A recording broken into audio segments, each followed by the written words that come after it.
Greetings everyone. நம்ம டெய்லியும் prelims point of view ஒரு 5 questions பார்க்குறோம். இன்னைக்கு என்ன questions இருக்கு அப்படிங்கறத பார்ப்போம்.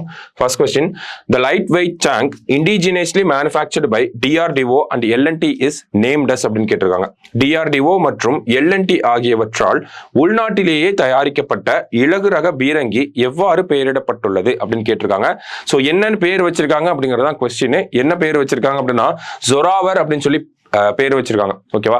எக்ஸ்ட்ரீம் கிளைமேட்ஸ்ல இதனால ஆப்ரேட் ஆக முடியும். அதாவது எவ்வளவு குளிராக இருந்தாலும் சரி, எவ்வளவு வெயில் இருந்தாலும் சரி, வெப்பம் இருந்தாலும் சரி, இதனால எந்த ஒரு பிரச்சனையும் இல்லாம இயங்க முடியும் அப்படிங்கறதுதான் இதனுடைய முக்கியத்துவம். அதை இண்டிஜினியஸா நம்ம உருவாக்கியிருக்கோம். உள்நாட்டிலேயே தயாரிக்கப்பட்ட ஒரு இலகு ரக பீரங்கி அப்படின்னு சொல்றோம், ஜொராவர். ஓகேவா? அடுத்தது, who is the head of Hindenburg research institute? Hindenburg ஆராய்ச்சி நிறுவனத்தின் தலைவர் யார் அப்படின்னு பார்த்தோம்னா நாதன் ஆண்டர்சன் அப்படின்னு சொல்றோம். சமீபத்துல ஒரு அறிக்கை வந்துருந்துச்சு இந்த நிறுவனத்தை பேஸ் பண்ணி தான் கொஸ்டின் வச்சிருக்காங்க. சரியா? அடுத்தது பாருங்க, who is the head of the commission to enquire into the Hathras stampede incident அப்படின்னு கேட்டிருக்காங்க. ஹத்ராஸ் கூட்ட நெரிசல் சம்பவம் குறித்து விசாரிக்க அமைக்கப்பட்ட ஆணையத்தின் தலைவர் யார் அப்படின்னு கேட்டிருக்காங்க. ஸோ யார் அந்த 3 பேர் கொண்ட குழு? ஓகேங்களா?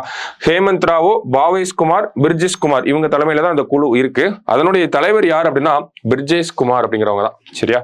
ஸோ அடுத்தது, யாரோஸ்லாவா மஹூச்சிக் பிலாங்ஸ் டு விச் ஸ்போர்ட் அப்படின்னு கேட்டிருக்காங்க. எந்த விளையாட்டை சேர்ந்தவங்க இந்த யாரோஸ்லாவா மஹூச்சிக் அப்படிங்கிறவங்கள பார்த்தோம்னா ஹை ஜம்பை சேர்ந்தவங்க, யுக்ரைன் நாட்டை சேர்ந்தவங்க. ஓகேவா? ஸோ சமீபத்தில் ஹை ஜம்ப்ல ஒரு வேர்ல்ட் ரெக்கார்ட் பண்ணியிருக்காங்க. ஓகேவா? 1987 இருந்த வேர்ல்ட் ரெக்கார்டை இப்போ பிரேக் பண்ணியிருக்காங்க. அதாவது ஹை ஜம்பை பொறுத்த வரைக்கும் 2.10 மீட்டர் அப்படிங்கிறதா ஹை ஜம்போட ரெக்கார்டு. ஓகேங்களா? இந்த ஹை ஜம்ப் ஹைட்டை ஜம்ப் பண்றாங்களே, அதுல இவங்க இந்த 2.10 மீட்டரோட ஒரு சென்டிமீட்டர் அதிகமா ஜம்ப் பண்ணியிருக்காங்க. அதனால இப்போ இவங்களுக்கு தான் அந்த வேர்ல்ட் ரெக்கார்ட் அப்படிங்கிறது போய் சேர்ந்திருக்கு. சரியா?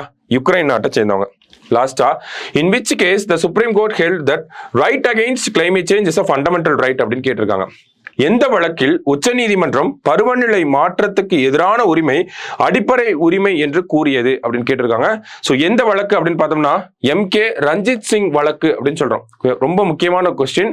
இதை வந்து கிரேட் இந்தியன் புஸ்டட் கேஸ் அப்படின்னு சொல்றாங்க. ஓகேவா? இதையும் நோட் பண்ணி வச்சுக்கோங்க. ஓகேவா? கிரேட் இந்தியன் பஸ்டட் அப்படின்னு சொல்றாங்க. இது ஒரு பறவை. ஓகேவா? ஸோ இந்த பறவையை பத்தி தான் இந்த கேஸ்ல பேசியிருப்பாங்க. ஸோ அதர்வைஸ் ஆல்சோ நோனஸ் அப்படின்னு கூட கொடுத்து கேட்கலாம். கிரேட் இந்தியன் பஸ்டட் கேஸ் அப்படின்னு நம்ம சொல்றோம். ஸோ இந்த பறவையை பத்தி தான் இந்த கேஸ்ல பேசியிருப்பாங்க. அதுல தான் சுப்ரீம் கோர்ட் என்ன சொல்றாங்கன்னா right against climate change is a fundamental right according to article 14 and 21 of the Indian constitution அப்படின்னு சொல்றாங்க. ஆர்டிகல் 14, 21 ரெண்டையும் சேர்த்து வச்சு என்ன சொல்றாங்கன்னா ரைட் அகைன்ஸ்ட் கிளைமேட் சேஞ்ச் அப்படிங்கிறது ஒரு அடிப்படை உரிமை அப்படிங்கறத சொல்லியிருக்காங்க. சரியா? ஸோ அந்த வழக்கை பத்தி தான் நம்ம இந்த இடத்துல சொல்லியிருக்கோம். ஓகே? ஸோ இன்னைக்கு prelims பாயிண்ட் ஆஃப் வியூல ஒரு 5 கொஸ்டின் பார்த்திருக்கோம். நாளைக்கு 5 கொஸ்டின்ல மீட் பண்ணலாம். தேங்க்யூ.